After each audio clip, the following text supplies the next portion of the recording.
went on up where it get almost outside. And started pulling. And that's how I got that thing. Gonna be really quick. Can you hold her up again for us? We'll be over there.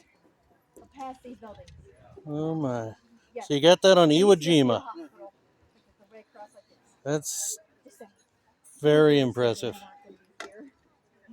I was at a farm auction Oh, really? We sale, push a lot of things back, and I didn't have time to text you. and there was a Japanese rifle there. No, and I'm like, I saw you. It might have been Serum, but I'm not sure his name. I got it written down somewhere. Gotta go, Anyhow, he fought in Europe, in Germany, and stuff like this. Well, with the Germans surrendering, they took his particular division and sent it to the Pacific. And that's what he did. He picked up a souvenir. He said he traded a camera for it and brought it home and set it in the corner of his barn. And there it sat. And it still had cosmoline packed on it and everything else. Oh, yeah. Yeah. Well, now, the 316th Troop Carrier Group that Dad was in was active, well, in Africa, Sicily, and D-Day. But once the war in Europe ended, they disbanded it, brought it home, disbanded it, then redid it with only 2 squadrons, the 44th and the 45th, and Dad ended up in the 45th in the Pacific. So it was the same number, same 316th Troop Carrier Group, but different personnel. Some of the old guys didn't have enough points. Yeah, they had to go with it, yeah. You know, Mike, he was on all 3. Yeah.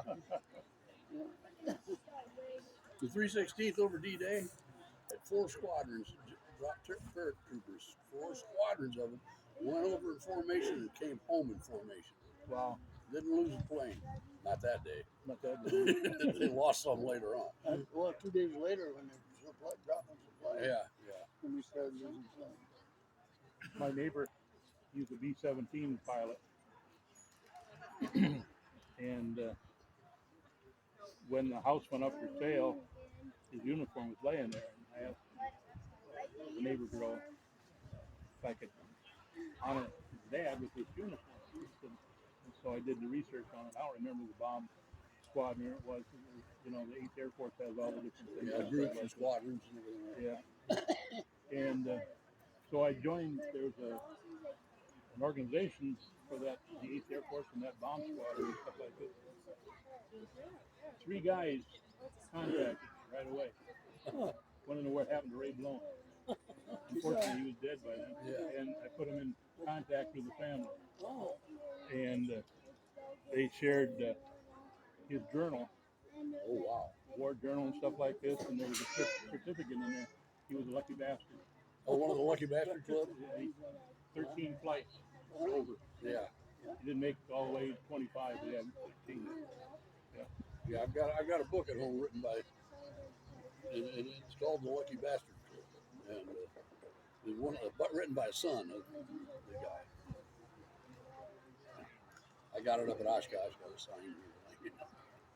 It's pretty neat. So his uniform is preserved at the tunnel there and stuff, and his war records. I got a copy of the war records and things like that.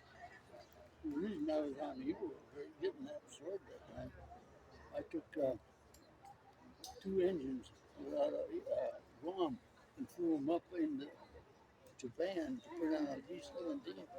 They got shot down right at the end of the war. And I wanted to bring it back to the States because the most decorated 17 in the Pacific. Oh, really? In fact, the airplane is still in a museum in San Diego, yeah. Do you know which plane that was? Well, this one But considering all the ones they were scrapping about that time, they're going to go move heaven and earth to bring this one home. All over the South Pacific. Oh, yeah. They scrapped it. Oh, yeah. I didn't even get my toolbox up. It's one of the crew members of the, I don't know what he was, navigator or something. He sent me some photographs over there. And he was in one of those German motorcycles with the tracks behind it. Sure, yeah. He was riding around it. You could see in the background there those American bombers they were putting some kind of cordite or something. Right around there. Blowing the noses off of the They destroyed a bunch of that stuff. That's what they did in my C-46. Yeah. We made it around the wings, blew them off, and I think 2 around each fuselage. Made it like 3 pieces. Yeah.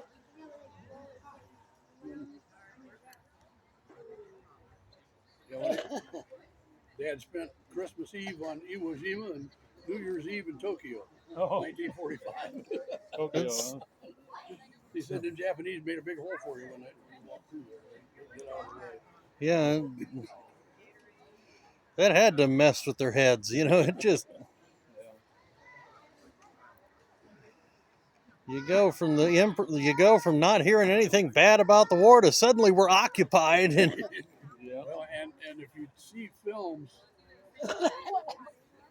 of American soldiers driving on the roads in Japan, the Japanese soldiers would turn away, and they thought that the Japanese were just being nasty to them. That they wouldn't. They were they'd turn dishonored. away from them. When actually the Japanese looked at it as they couldn't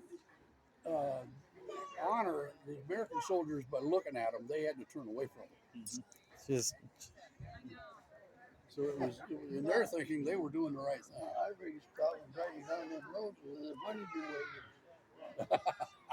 wagon. the what wagons? Honeydew. Didn't have sewers. So Lovely. everybody had their own pots, so you had to drop in the pot.